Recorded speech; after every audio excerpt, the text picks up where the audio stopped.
কী অবস্থা মুরব্বী? বাংলাদেশে 197 টার্গেট দিয়েছে পাকিস্তানকে। তারপরেও আমরা জানি ম্যাচটা হারবো। যারা খেলা দেখতেছেন আমি তাদেরকে বলতেছি, বা মানে খেলা বাংলাদেশের ব্যাটিংটা তো শেষ হয়ে গেছে।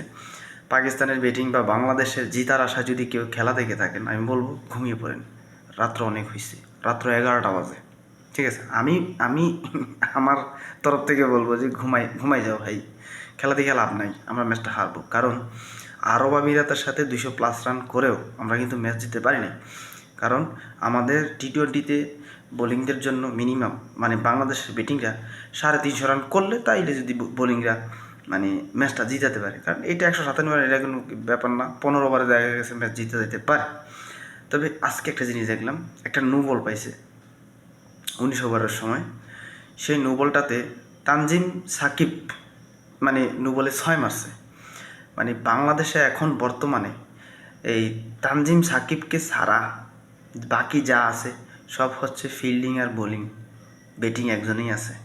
আমার মনে হয় না অন্য কোনো প্লেয়ার, সে যদি ওপেনিং ব্যাটিং হোক, ওই লিটন দাস হোক, মেহেদী হাসান মিরাজ হোক, শামীম হোক, আর হচ্ছে তাওহিদ হৃদয় হোক, আমার মনে হয় না যে 6 মারতে পারত।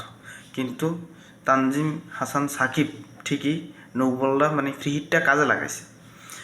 যাই হোক, আপনারা যারা খেলা দেখতেছো, ক্রিকেট প্রেমী আছো, টিম টাইগার্স কইতো লজ্জা পাই আমি। আমার কাছ থেকে আমি নিজ থেকে লজ্জা পাই আর কি। যাই হোক, যদি ভাবেন যে টিম টাইগার্স মানে ম্যাচ জিতে যাবে, টিম টাইগার্স কিন্তু বিরাটের মতো ম্যাচ করে একেবারে বরাবর পাক ওয়াশ হইয়া কালকে চলে আসবে দেশে, সেটাই ফাইনাল।